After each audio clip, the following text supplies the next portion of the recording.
এই মুহূৰ্তত অসমৰ প্ৰত্যেকগৰাকী জনসাধাৰণলৈ দিবলৈ লৈছোঁ ডাঙৰ খবৰ। আজি হৈছে 26 আগষ্ট। আজি অসমৰ লাখ লাখ দুখীয়াসকললৈ কেইখনমান চৰকাৰী আঁচনি লৈ দিবলৈ লৈছোঁ ডাঙৰ খবৰ।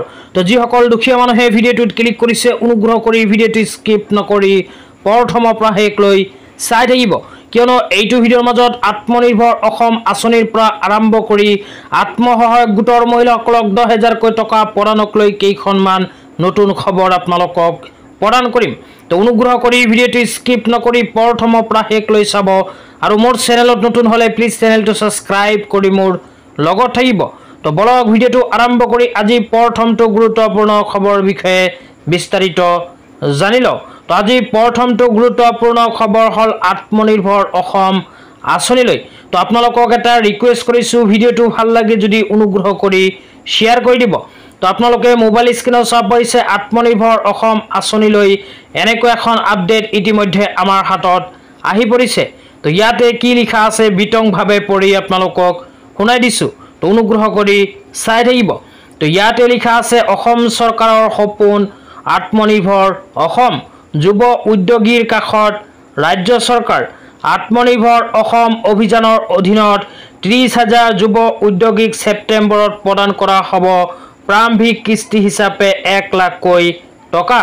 6 জুন 2024 হোৱা অসম কেবিনেটৰ সিদ্ধান্ত মৰ্মে অসম চৰকাৰে যোৱা 6 জুন 2024 তাৰিখে আত্মনিৰ্ভৰ অসম আঁচনিলৈ কেবিনেট বৈঠকত এখন গুৰুত্বপূৰ্ণ সিদ্ধান্ত গ্ৰহণ কৰিছে।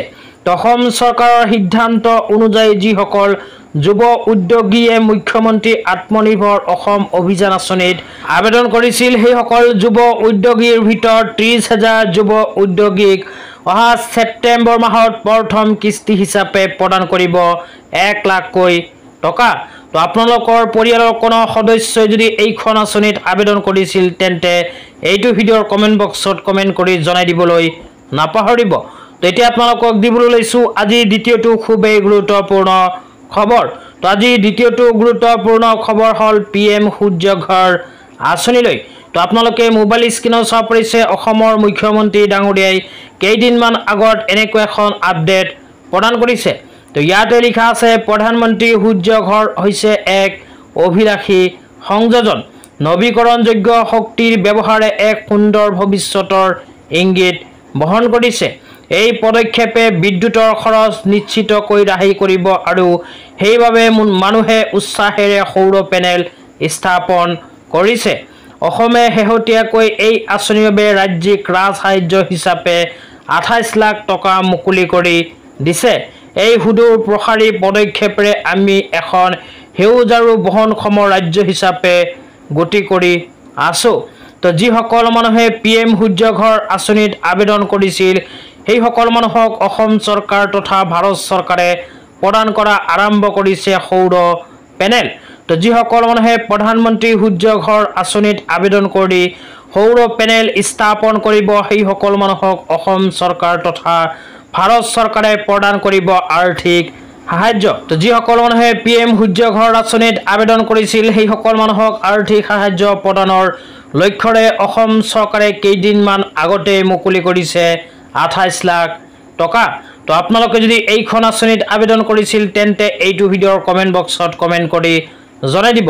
লগতে যিসকল মানুহে PM সূৰ্য ঘৰ আঁচনিত আবেদন কৰিছে কিন্তু এতিয়ালৈকে চৰকাৰী সাহায্য লাভ কৰা নাই সেইসকল মানুহে কেনেকৈ চৰকাৰী সাহায্য লাভ কৰিব যদি জানিব বিচাৰে তেন্তে এইটো ভিডিঅ'ৰ কমেণ্ট বক্সত কমেণ্ট কৰি জনাই দিব। তেন্তে ইয়াৰ নেক্সট ভিডিঅ'ত আপোনালোকক সেই বিষয়ে জনাই দিবলৈ চেষ্টা কৰিম। তো এতিয়া আপোনালোকক দিবলৈ লৈছোঁ আজি তৃতীয়টো খুবেই গুৰুত্বপূৰ্ণ খবৰ। তো আজি তৃতীয়টো গুৰুত্বপূৰ্ণ খবৰ হ'ল অসমৰ অনুসূচিত জনজাতিৰ শিক্ষাৰ্থীৰ বাবে।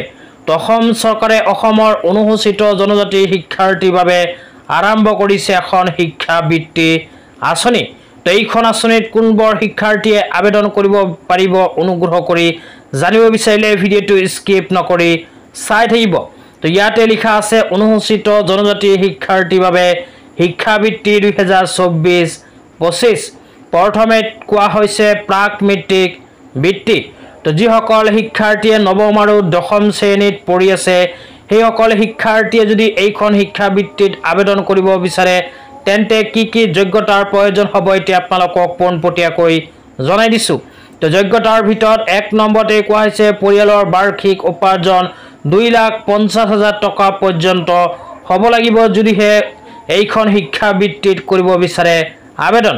তাৰ পিছত কোৱা হৈছে আবেদনৰ সময়সীমা। তো যিসকল শিক্ষাৰ্থীয়ে নৱম আৰু দশম শ্ৰেণীত পঢ়ি আছে সেইসকল শিক্ষাৰ্থীয়ে 31 আগষ্ট 2024 তাৰিখৰ পূৰ্বেই কৰিব লাগিব আবেদন, কিয়নো 31 আগষ্ট 2024 তাৰিখটো কিন্তু অন্তিম তাৰিখ হিচাপে ইয়াতে ঘোষণা কৰিছে। তাৰ পিছত কোৱা হৈছে মেট্ৰিকোত্তৰ বৃত্তি। তো মেট্ৰিকোত্তৰ বৃত্তিৰ ভিতৰত যোগ্যতাত কোৱা হৈছে পৰিয়ালৰ বাৰ্ষিক উপাৰ্জন 2,50,000 টকা। তো যিসকল শিক্ষাৰ্থীৰ পৰিয়ালৰ বাৰ্ষিক আয় 2,50,000 টকা পৰ্যন্ত সেইসকল শিক্ষাৰ্থীয়ে কৰিব পাৰিব মেট্ৰিকোত্তৰ বৃত্তিত আবেদন। তো আবেদনৰ সময়সীমা 31 অক্টোবৰ 2024। তো যিসকল শিক্ষাৰ্থীয়ে মেট্ৰিকোত্তৰ বৃত্তিত আবেদন কৰিব বিচাৰে সেইসকল শিক্ষাৰ্থীয়ে অহা 31 অক্টোবৰ 2024 তাৰিখৰ পূৰ্বেই কৰিব লাগিব আবেদন। তো আবেদন কৰাৰ কাৰণে www.scholarship.gov.in অফিচিয়েল ৱেবছাইটত ভিজিট কৰি আপোনাৰ হাতত থকা মোবাইল ফোনটো দিয়ে কৰিব পাৰে আবেদন।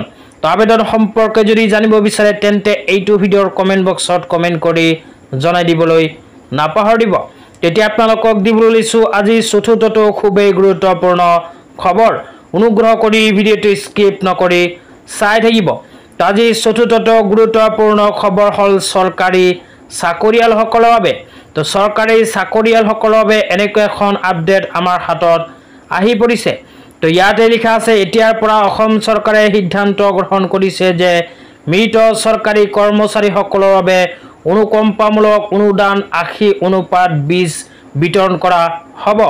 অৰ্থাৎ অনুদানৰ 80% পত্নী আৰু 20% পিতৃ মাতৃক দিয়া হ'ব। তো ইয়াতে কোৱা অনুযায়ী যিসকল মানুহে চৰকাৰী চাকৰি কৰি মৃত্যুবৰণ কৰিব সেইসমূহ মানুহৰ পৰিয়ালক এতিয়াৰ পৰা যিখিনি আৰ্থিক সাহায্য সেইখিনিৰ 80% অসম চৰকাৰে প্ৰদান কৰিব মানুহজনৰ পত্নীক।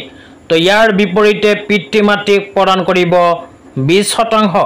তো আপোনাৰ পৰিয়ালত কোনো যদি চাকৰিজীৱী আছে তেন্তে এইটো ভিডিঅ'ৰ কমেণ্ট বক্সত কমেণ্ট কৰি জনাই দিবলৈ নাপাহৰিব।